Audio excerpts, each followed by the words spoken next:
Hi Jill. I just wanted to show you how I typically go in and check on Castlebranch. So I go ahead and go into the portal, and then you'll find that there's an option for a roster.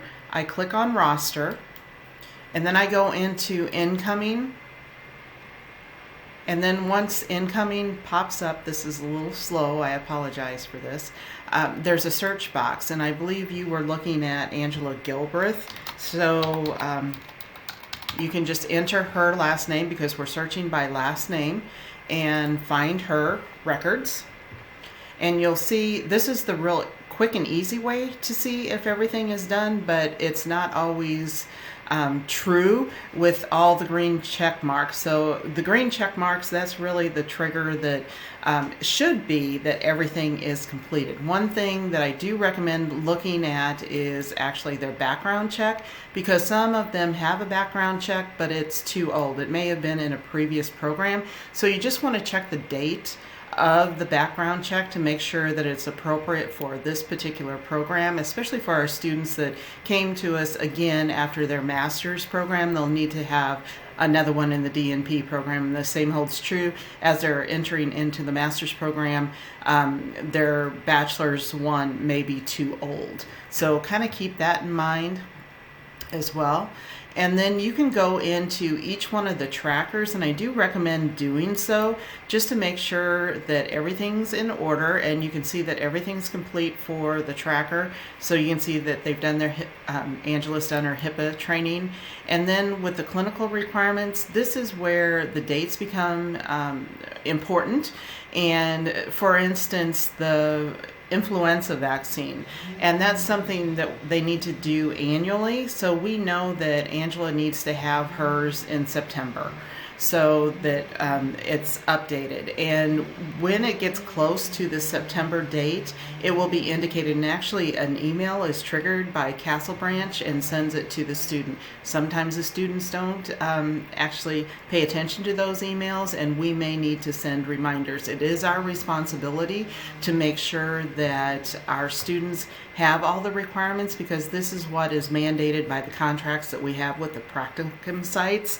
So we're saying yes, all of our students meet the requirements, and if there are variances, say if because of health reasons they can't have maybe an influenza vaccine or they have some allergies, then we need to indicate that, and the practicum site needs to know that before and the student starts. And very often we require that the practicum site then gives us just a quick email or something saying it's okay for the student, and then we have them upload that variance and we do an override. So if there are outliers, and there are, we need to make sure that we indicate those and have the documentation for those different outliers that are out there.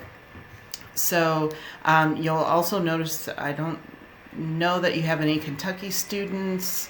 I don't think we do in the DNP. You may have some in the master's course that you may be looking at, and the Kentucky licenses always come due in October, so that's something to kind of key into. We tend to have quite a few Kentucky folks, and watching their CPR is also something that we need to keep track of. So as you're looking at these types of things, you want to pay attention to the dates and when things are due, because if they're due during your class, you want to be cognizant of that, and you may have to remind students to update. So if you have any questions or concerns, I'm wondering if maybe we should do just kind of a routine Zoom meeting or something to make sure that you get all the information. I feel like I'm neglecting you. I'm sorry. So make sure if you have questions, let me know, and if there's something that we can do to set up to make the transition better for you, please do let me know, and know that I'm here for you as you need things or have questions. I may not have the answers, but hopefully I'll be able to find answers for you if I don't. So I hope this helps. Let me know if it does not, and we can go from there. But really what you showed me does indicate the things that we're looking for. I think this may be a wee bit easier than the long document, but it did outline all the very specific requirements, and that is helpful to know what does indeed qualify for each one of the requirements. So I will stop talking now. I apologize. I've gone over 5 minutes, so this is kind of long. If you need anything, you let me know. Thanks, Jill.